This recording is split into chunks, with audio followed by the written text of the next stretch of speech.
每一天，牧师甲你做伙祈祷。今仔日是11月27，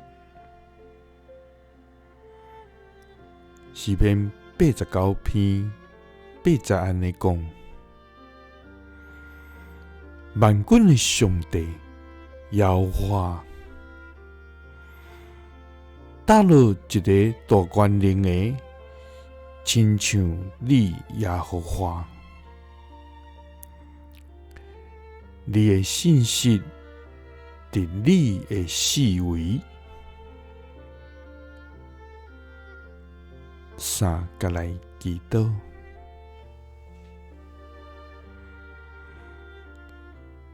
信息伫你的四围的天父，我感谢你，主啊！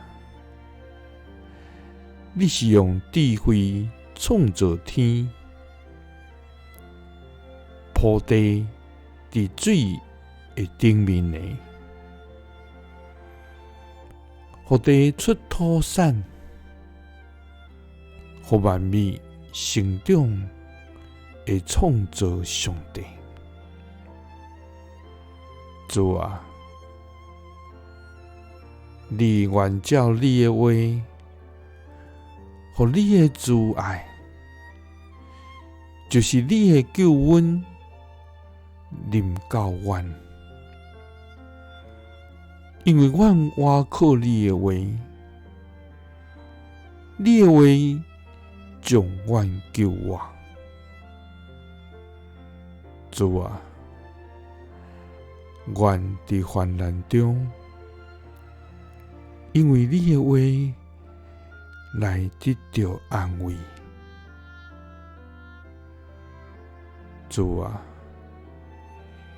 因为伫你的话，阮就毋忘。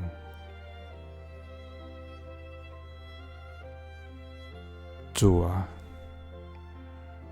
你的话是真实，无一句无带亏力。主啊！因为你的应允永无改变，万军的上帝耶和华，搭落一个大权能的，亲像你耶和华。你的信息伫你的四围，祈祷是奉主耶稣基督的圣名。阿们。耶稣听你，赐你平安。